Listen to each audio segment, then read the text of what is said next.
حدیث نمبر ہے 506۔ عبداللہ بن مسعود رضی اللہ عنہ فرماتے ہیں نبی پاک صلی اللہ علیہ وسلم کے سامنے ایک شخص کا ذکر کیا گیا کہ وہ صبح تک برابر سوتا رہتا ہے، وہ جو فجر کی نماز نہیں پڑھتے۔ ذرا اپنے دھیان سے اس بات کو سنیں، فجر کی نماز رہ جاتی ہے، تہجد نہیں پڑھتے ہیں، ذرا دھیان سے سنیے گا۔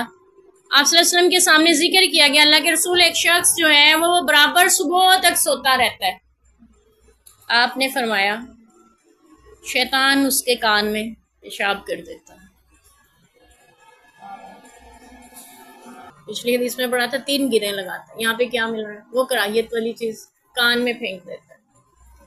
اس سے مراد یہ نہیں ہے کہ آپ کو اپنے کان تو کبھی گیلے نہیں محسوس ہوئے جب آپ جاگتے ہیں، ٹھیک ہے، اس کی یہ ہم مراد لے سکتے ہیں، وہ یعنی اس کا فضلہ، اس کا بول و براز ایسا تو نہیں ہوتا نا جیسے انسانوں کا ہوتا ہے بالفرض۔ اور یہ شیطان تو ایک ہے، وہ اتنی دنیا کے لیے ایسا کیسے کر سکتے؟ تو بات یہ ہے کہ ہر انسان کے ساتھ ایک شیطان ہوتا ہے، حدیث پاک میں، یعنی شیطان کی ذریت آل اولاد جو ہے وہ ساری شیطان کہلاتی ہے۔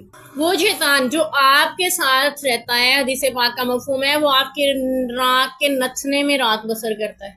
اسی لیے جب صبح آپ نیند سے بیدار ہوں، اپنی ناک کو جھاڑنے کا حکم ہے، نیند سے جاگنے کے آداب ہیں، تاکہ شیطانی اثرات جو ہیں وہ زائل ہو سکیں۔ ہمارے وہ کان میں جو کراہیت والی بول کر دیتا ہے یعنی پیشاب کرتا ہے، تو اس سے مراد بھی یہ ہے کہ پھر آپ کے کانوں میں اذان کی آواز کا اثر نہیں پہنچتا، یعنی اس سے سن کے آپ نماز کے لیے نہیں اٹھ پاتے ہیں۔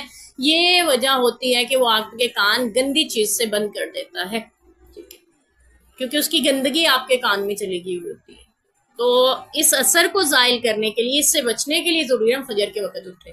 فجر کے وقت اٹھ کے ایسی حرکت کرتا ہے کیونکہ اس وقت آپ کی نماز کا وقت ہوتا ہے۔ آپ اٹھ جاتے ہیں، جاگ رہے ہوتے ہیں، وضو کر رہے ہوتے ہیں، اللہ کے ذکر میں مشغول ہوتے ہیں، تو آپ پہ وہ قابو نہیں پا سکتا یا آپ کے اوپر یہ غلاظت نہیں پھینک سکتا۔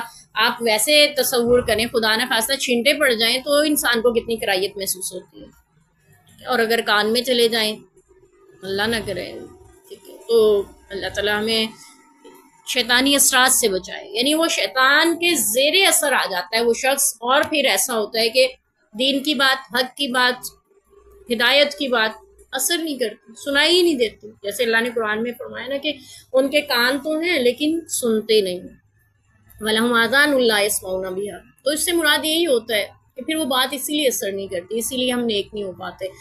نماز پڑھتے ہیں، اللہ کی بندگی کرتے ہیں، یہ ہماری تربیت کرتی ہے کیسے ہم نے اپنے آپ کو گناہوں سے روک کے رکھنا ہے۔